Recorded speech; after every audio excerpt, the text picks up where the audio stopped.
चा भाव काय आहे आणि जे गिराईक आहे त्याच्यात काय फरक पडलाय का? सोन्याने सॉरी आज भारतात हजारो वर्षापासून मान्य असलेलं 3.5 मुहूर्तापैकी आज हा अक्षय तृतीया म्हणजे अर्धा मुहूर्त. हो. दसरा, आपला दिवाळी पाडवा, गुढीपाडवा हे 3 पूर्ण मुहूर्त आणि हा 3.5. परंतु आता सध्याची परिस्थिती अशी आहे की तो अर्धानं आता पूर्ण झालेला आहे. जरी आपण म्हणतो 3.5, परंतु ॲक्च्युली पाहायला गेलं तर हे 4 मुहूर्त होऊन जातात. आणि आज जो अक्षय तृतीयेच्या निमित्ताने आज सोन्याचा किंचित भाव वाढलेला आहे. 1,53,000 झाला आहे, 22 कॅरेट 1,42,000 झाला आहे आणि चांदी 2,57,000 रुपये पर किलो झालेली आहे. आज अपेक्षा होती की गिराईक कमी असेल, पण तो सकाळपासून दुकान 8:30 पावणे 9ला उघडलं आणि जी रश सुरू झाली ती आत्तापर्यंत चालू होती. तर दुपारी थोडीशी मंद असते कारण ऊनही भरपूर आहे. आज पाहायला गेलं तर आमची अपेक्षाच अशी, जरी मी ज्वेलरचा अध्यक्ष आहे तर या मनाने सगळ्याकडे इन्क्वायरी केली तेव्हा अपेक्षा होती की अक्षय तृतीया कशी जाईल. परंतु अपेक्षा जी होती त्याच्यापेक्षाही पर्सेंटेज वाईज पाहायला गेलं तर क्वांटिटीमध्ये सुद्धा वाढ झालेली आहे.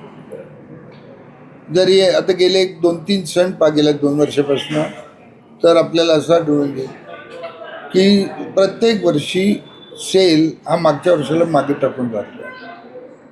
कमीत कमी 20-25% वाढतो आणि यावेळीसुद्धा 20-25% जरी भाव उंच असले तरी वाढण्याची शक्यता, म्हणजे सेल वाढण्याची शक्यता आहे. लोकांच्या मनात एक काय की युद्ध आता थांबले वगैरे, तर आधीपासून म्हणत होतो की जो फुगोटा होता तो एक फुगोटा कधी बस्ट होईल माहीत नाही, तो फुटला नाही. आता काही महिन्यापासून म्हणा, काही दिवसापासून सोन्याचे भाव स्थिर आहेत आणि बहुतेक स्थिर तसे राहतील. भारताची 5,000 वर्षाची परंपरा आहे सोन्याचे दागिने जडजडली. ती दिवसेंदिवस म्हणजे तिच्याकडचं प्रेम वाढत चाललेलं आहे, कमी नाही होत चाललेलं आहे. आणि या सगळ्यात महत्त्वाची बातमी जी आहे, भारत सरकारने आता 15 बँकांना, राष्ट्रीयकृत बँकांना सोनं आयात करायची परवानगी दिली आहे. मध्यंतरी नव्हती, त्यामुळे सगळे भाव विस्कळीत झाले होते. साठा परिणाम विस्कळीत झाला होता आणि त्याचा परिणाम सुद्धा भावावर पडला होता. आता जर 15 बँकांना दिली आहे तर सोनं मुबलक प्रमाणात परत योग्य रीतीने आयात होईल आणि त्या भावात नियंत्रणही राहील. कमी होईल सोनं?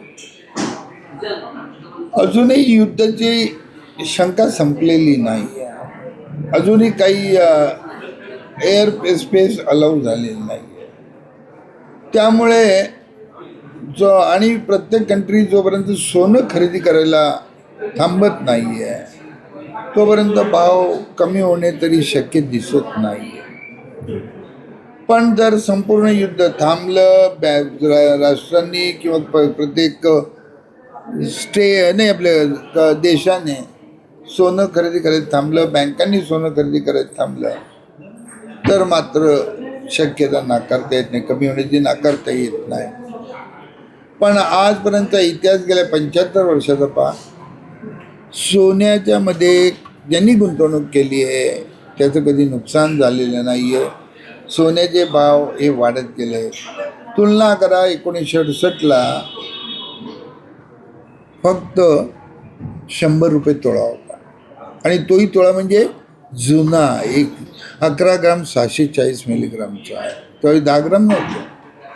संपूर्ण बिस्किट 10 तोळ्याचं, जुन्या 10 तोळ्याचं 1100 रुपयाला मिळतं. मला सांगा 1100 कुठे?